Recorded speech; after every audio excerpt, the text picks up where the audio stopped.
Did you guys get an agenda? Did I get you guys an agenda? We'll get you an agenda. Here you go. Board. So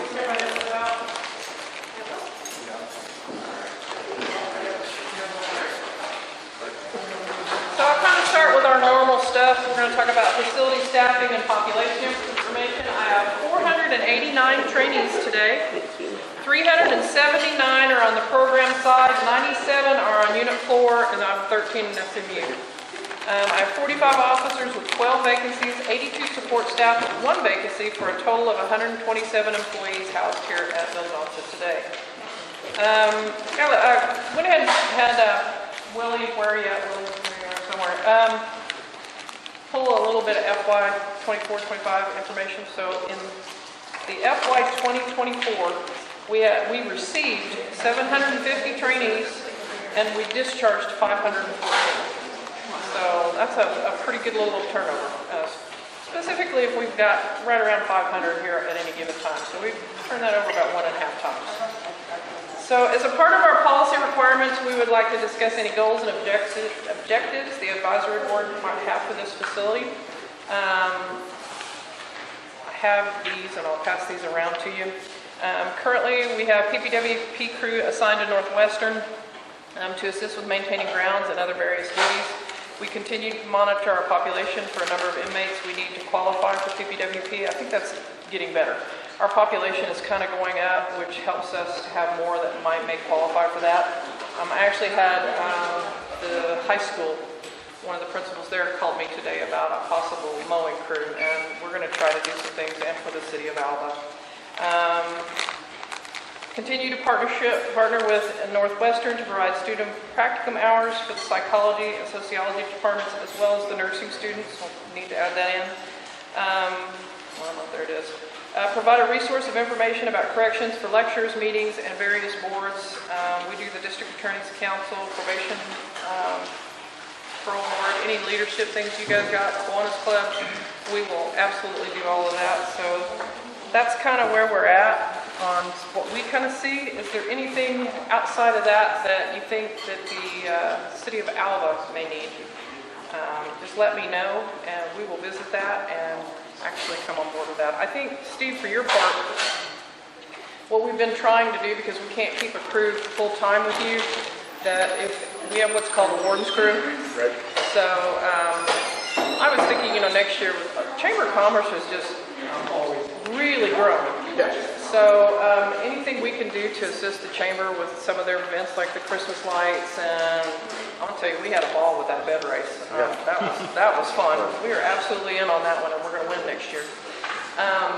But different things like that I can provide a crew a couple days at a time or a few hours at a time. Storm season's here. Yeah. When we can provide something like that, you just reach out to us and we will do our best to get that done. Thank you. I'm here. I brought one with me. There's a chair right here for you. Right here. Are you ready, Wendy? Okay, well, I'll just skip right to you.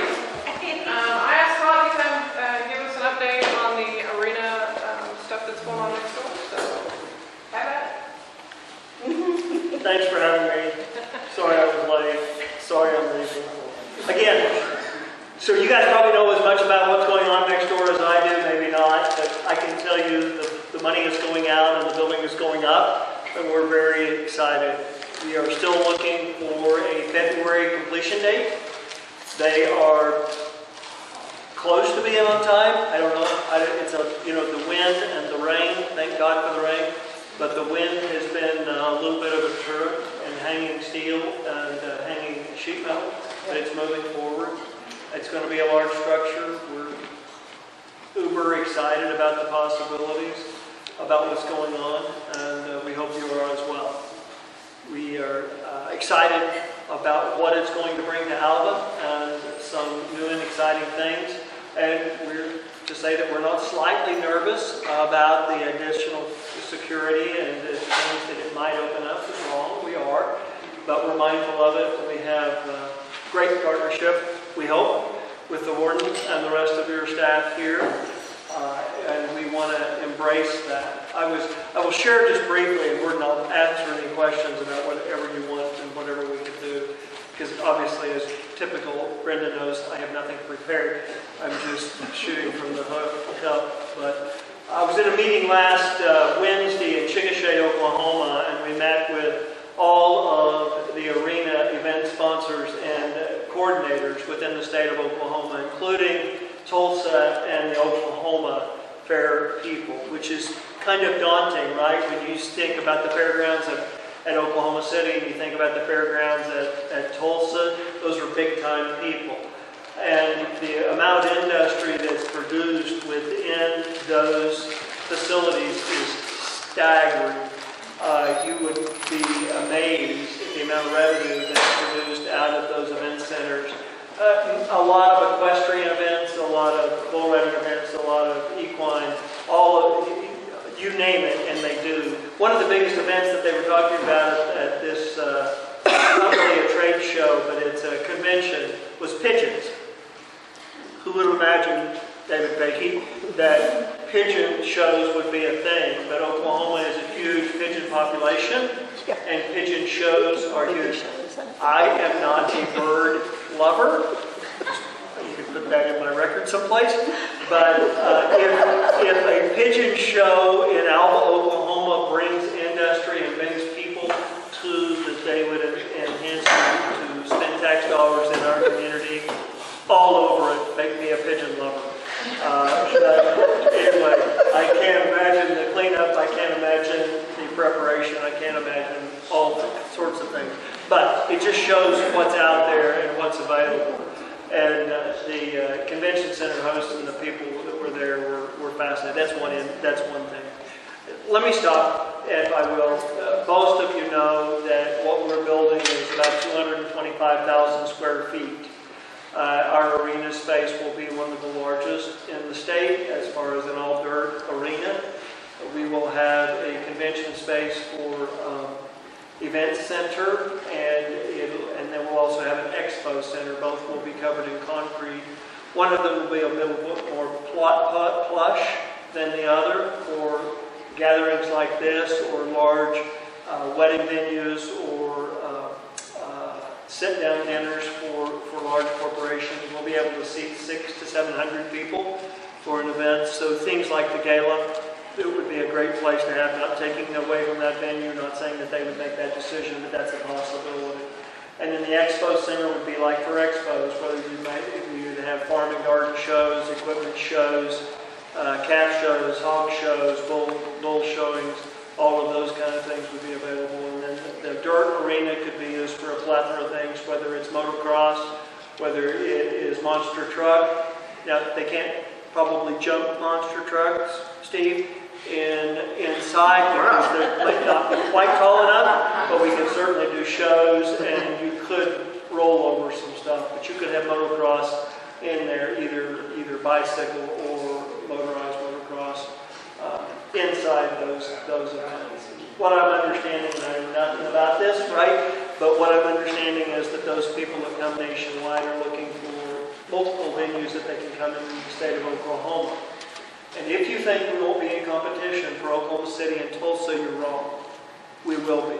Our space will not be as big as what they're building, but we will have amenities that shows that could go to OU, that could go to Oklahoma City, and Tulsa could also locate and come here. I'll stop and ask for questions. I'm not positive that I can answer all the questions, but I'll certainly do my best. Thanks for allowing me to come. Thank you for coming. Thanks for allowing me to be late.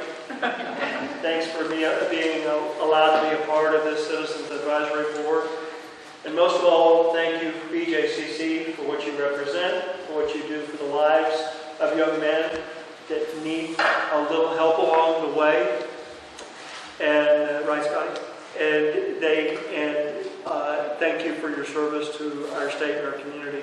It's truly a benefit and an incredible honor to be on campus of BJCC, and I appreciate your help. Now, questions? What do you got? Which building are they building now? Is that the warm-up arena or is that the actual? No, this is the actual arena. So this is the major building, what we would call it. The warm-up arena and the stall barn go up, and they will be directly north of that facility. Almost the same length, not quite as wide. Yeah, from a security standpoint, they have been very, very good about anytime they need to fly a drone or they have something going on with the utilities stuff. They've been very, very communicative with us, so we appreciate that from them. So if you see the supervisor over there, you can tell him. I tell him that. Thank you very much from me. And I will. We hope to. Questions? Other questions? Come on, Shirley. Questions. He's got 3 other meetings to get You don't to. want me to ramble more. So I will, if you insist. I don't let the grass grow very, very much. I hope there's all kinds of opportunity.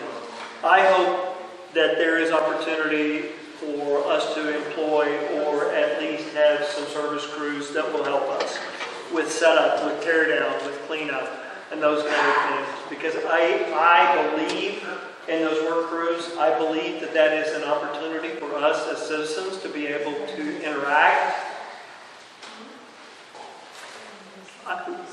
When I see Mr. Thompson's eyes and his eyebrows go up and knowing what he's thinking behind and where he's been. But anyway, when I think about things that we can use as being a mentor for these kids who just need some help along the way and offer them an opportunity to learn to work and offer them an opportunity to see some of the things that will be seen in the arena in a safe environment, right, where they can help us clean up or help move somebody along the way. I think there's all kinds of value to that. So we're hoping we can do that.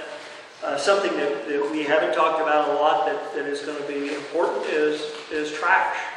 You know, we're going to produce an enormous amount of trash because people are going to be in and out, and that's going to be a whole thing. Set up and take down, whether it's tube and drape, whether it's chairs and tables, whether it's, cleaning stalls. There's all kinds of things that are going to be having to happen over there with events. We hope that we fill it up. So Chickasha, for example, anybody want to guess how many events go through Chickasha? And let's make it easy. Let's talk about event days. How many event days do you think Chickasha Event Center went through last year? 180. That's one number. Anybody got another number? 240. That's another number. What about another number? 290. How? What? 290. 290. What's another number? 200. 310. Okay, we're not there yet. Speak up. I'm hard of hearing. 365. 366 events happen at that event center. Now, obviously there's 365 days, Dr. Pankey, in the year. So how can that happen? So they have multiple facilities and they can rent those. So if they have a 5-day swine show or a 10-day pigeon show, they count those as 10 days. But they also have multiple facilities that they can rent out. And so they had 366, I think, was the number of events that they had. Now, that's high use. We will not be there, Joe Parsons, at the onset. But we hope to bring, what was our goal to begin with? And it was about half that. We thought if we could occupy it half of the weekends of the year, that would be good.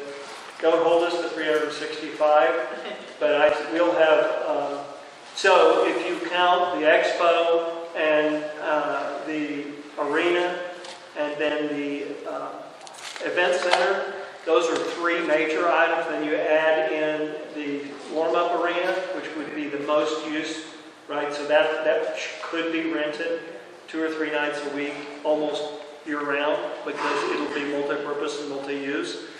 So, there's 3, plus the stall barn would be 4. So there actually is 5 places that could be rented separately that wouldn't have to be rented all together. So our possibility of 600 events a year is not unreasonable.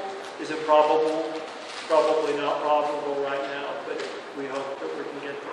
Are you going to rent the stalls only for events, or are you going to allow people to rent So those? that's a very good question and a common one. So they will not be available for public to store animals in. So they will be rented as events come in and event sponsors will come in. The total structure is still up for grabs. There's a lot of different ways to do that. We will most likely be renting to promoters that will come in for several day events, and we will rent the event center to promoters that will come in, and they'll be running their own show. We'll just be making sure that the air conditioning and heating is working, the chairs where they need to be, the water's where it needs to be, the trash is picked up, the stalls are picked up, those kind of things. The wash racks are clean. So will you be renting to local? Anybody, everybody to do that. You know, pricing, it's not going to be cheap, right? But it will be reasonable. So what happens to the FFA, the stock shows, the local events that don't get charged at the fairgrounds now? There will be provisions for those. So those local service stockers, the OSU extension agent, unless something happens, will be located out there in a separate facility. We're renting that space to Woods County for that agency to be there. That'll be another structure that is built. So there will be provisions for that. There'll be in-kind uses, right? But if we want to have Brenda's 56th birthday party out there, we can do that. But That should be free because I'm 56. it should be. we will be doing that, but it won't be free. It'll be somebody. It'll be rented out to them. We hope it's a nice enough space that if you want to come. There'll have to be a wedding venue as well. It's going to have a really cool front garden space that'll be nice for weddings as well out front.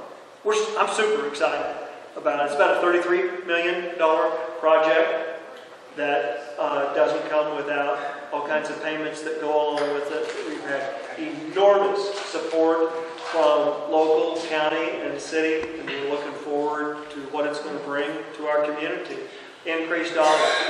We want to remember that it is not funded primarily by city sales tax or by ad valorem tax. There is a TIP district that will help fund that. And the TIP district, if you don't understand it, we don't have enough time to explain that today. But I am more than happy to explain it to you how it works, and it's beneficial. It does not increase ad valorem tax at all. Anyway, other questions? Thank you for your work on that. Yes.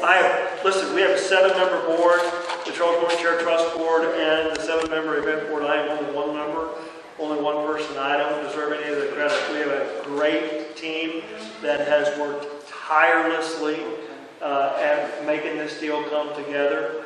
And we hope that it's going to be a prize piece for Woods County, not just Alva, but Woods County. And BJCC is going to have a huge part in that, because it's going to bring more people to be able to see your grounds, to see what you do, to understand what you do, the lives that you resurrect and bring back before. I don't want to bore you. I can talk for hours about it, but I do not want to bore you. So, no other questions?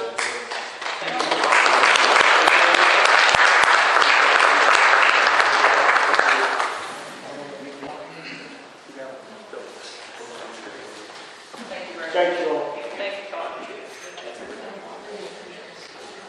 I will kind of reiterate on that the building supervisor next door has been very good to talk to us and let us know what's going on. So I am appreciative of that a lot. All right, back to where we were. We talked about the goals and objectives. I want to piggyback onto that, Brenda, about the signature sheet or signature line that we need to add to the bank account. Yes. Some of our members are retiring or have passed on. So it's just good, I'll say, good process to have 2 signatures on that checking account. So whatever we need to do to help the bank get through that process, you let me know and we will absolutely do that. Thank you. So appreciate that. So jumping to high-set graduation, since January 1st, 2024, we have had 98 2025, sorry. We've had 98 trainees receive their high-set certificates, 47 have completed their pre-high-set, and 25 have completed literacy. Current enrollment is 82. For FY25, we had 242 students enrolled in high school here, so teachers, very, very good job. Thank you very much on that.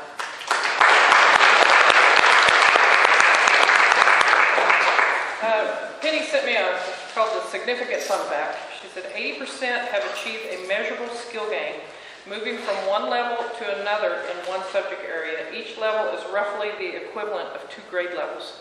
So they've successfully completed at least one subset on the high set. So that is a really good accomplishment for the teachers to get our students through as well. Kind of a tough crowd too, so appreciate their hard work. I'm going to jump to Northwestern and some of the new stuff. Anybody in this part of the room knows this is my baby right now. We are currently, haven't been disproved yet, the only one in the nation using virtual reality in the treatment setting for substance abuse treatment in a correctional setting. I know that's a mouthful. They actually use these a lot in other mental health applications. The social work department at Northwestern, my advisory board at Northwestern, is actually the one that helped us kind of get this off the ground because they were already using it. She uses it to build empathy in her social work students, which I thought was just fantastic.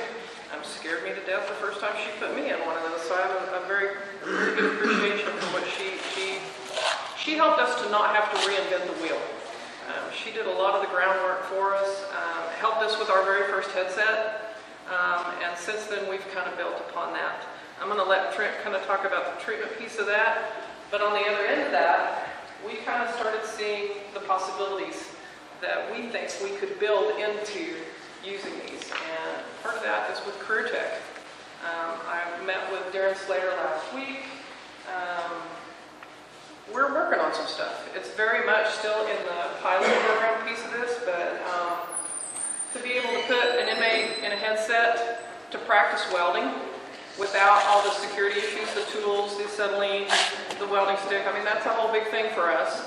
So to find a workaround to be able to do that and then partner with maybe possibly Career Tech to do the testing portion of that and to help our inmates have a marketable skill to leave here with, we feel like it's just a win-win all the way around. So that's part of what we're working on. The whole other piece of that, if you want to talk about some of the treatment stuff that goes along with that, that has been a heavy lift as well. Because of the security piece of this, having to find a way not to do that online, to be able to hard load stuff so that we don't have any kind of security issues there, I'm going to give credit to this man right here and a couple of my other VR nerds, Nick. The old geezer had to give that up so we could get that figured out. So I'm like to give you guys a hand for taking that on for me and getting that.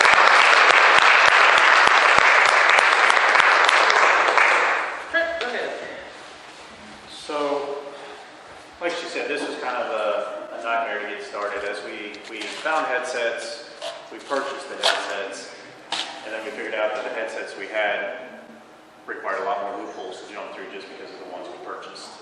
So we stayed persistent, and she kept on us on that to make sure that we followed through with it. We got through, we managed now to be able to cast. We've been able to do that. In fact, we do also have games that are uploaded in them as part of our token economy. So there's 3 parts that we're using the VR for. The first thing for us is we use a lot of it for training. The training component for inmates as well as staff is included. I can put them in a group room and let them gain counseling experience and ethics and all of these other things without putting them in front of a client yet, which is kind of an added protective feature for us as well.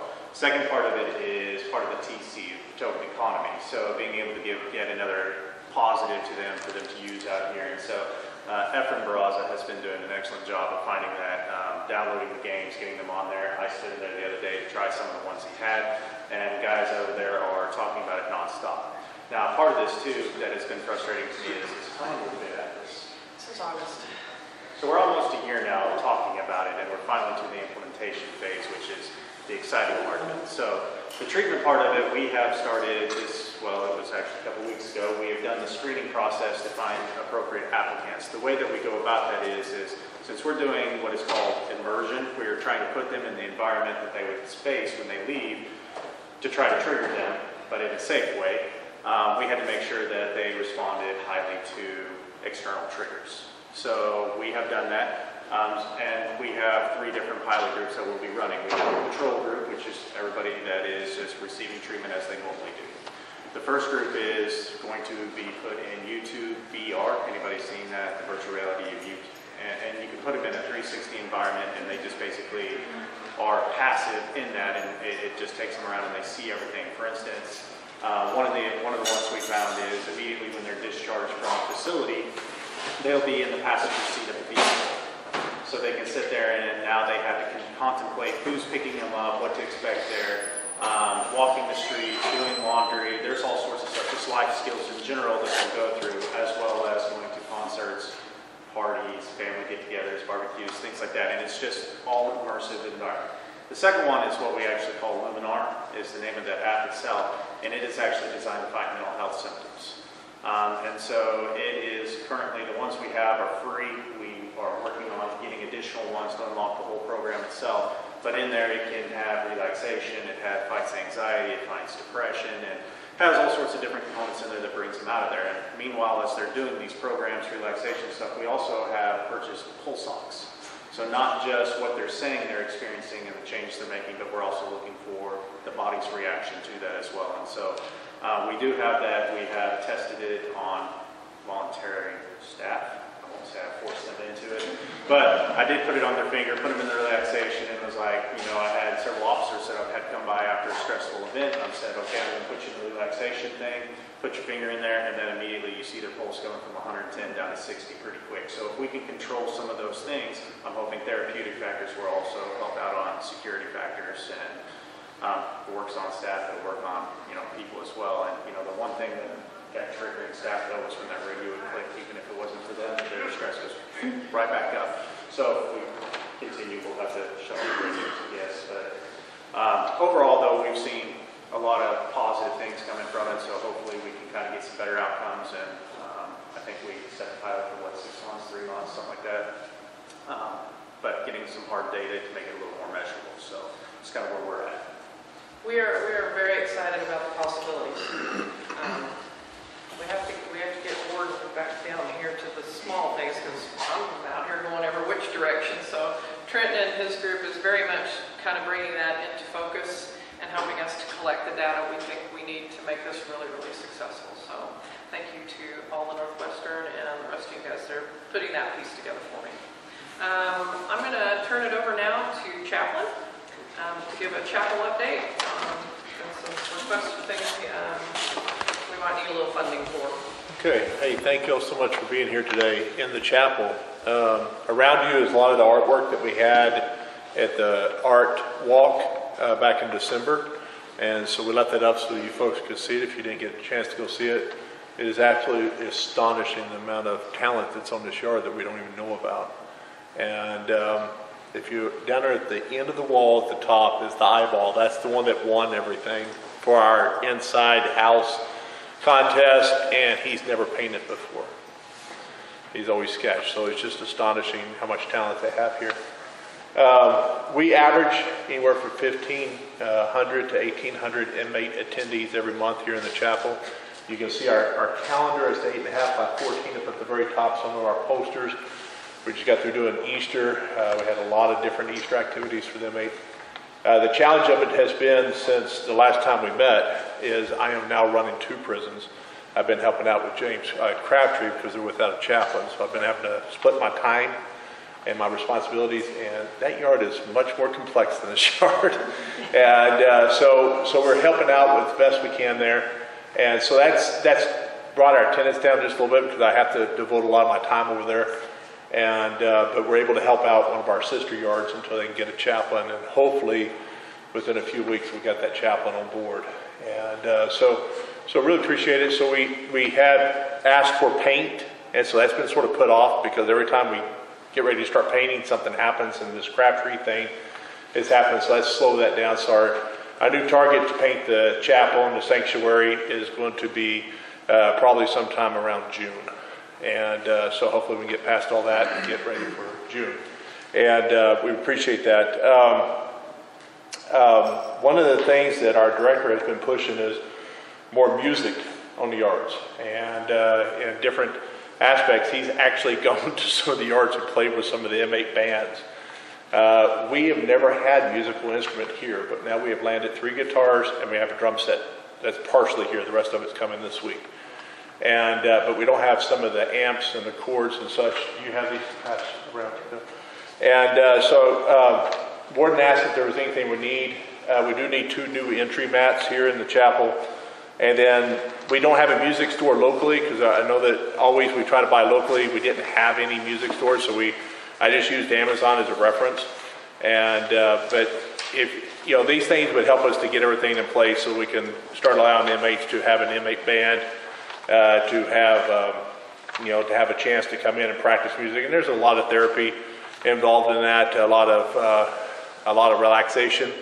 Help bring stress down for some of the inmates, and plus, it's able to help sharpen some of their skills and their talents and put it to use. An inmate that has talent that's not being used is just a waste of talent. So that's something we want to try to do. Enhance some of our worship services over here and so forth. And so the good thing is that in the past quarter, we've added 2 new volunteer groups here, and we have 2 more that are coming. Saturday, I trained 38 new volunteers for DLC in this quadrant, and of course a lot of them are going to Crabtree, but since I'm over Crabtree helping out over there, I'm stealing volunteers and bringing them over here. And so hey, it works, but it's pretty exciting. I have a advanced Air Force jet trainer, and he trains the new pilots how to fly the jets and everything, run them through the scenarios.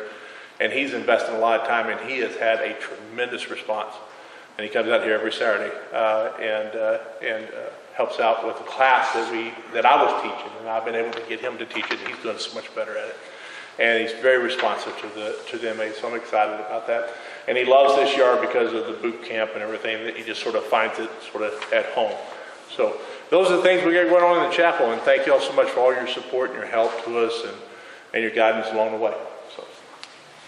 The only other thing I have is we have our annual Care Golf tournament coming up on May 2nd. All the funds that we raise on that golf tournament, they go into one big pot, and then they disseminate it back out to the facilities. And then we, in turn, give it right back out into the public. We've done a couple of after proms. I just signed a deal for the Touch-A-Truck. Am I saying that right? Touch-A-Truck? Which is a really great kid activity here, and I've got 2 officers who just love that. So I'm really, really trying to support them, but the care funds will go to that and numerous other things. So if we've got other, I think the Little Red Hens, we've given to them and different things. So it's Boy Scouts. All that money goes right back out into the public. You've given us before. Yeah, I love that tournament. And I have a lot of fun at it too, because I get to razz on people that I work with. So there you go. But if you're interested in that, we'd be glad to give you any of that information. But outside of that, do you guys have anything that you can think of that I'm missing? They're being quiet, and it's a little scary. Again, we want to thank you for your support. You guys, I have a real need. I know that I can come to you and always have your support, so I appreciate you very much. If there's anything you could think of after this meeting that I can help you with, you guys all have my contact information. Just give me a holler. All right? Anything else? Then I'm going to call this meeting adjourned, and you guys have a very good rest of the week. So thank you. Thank you.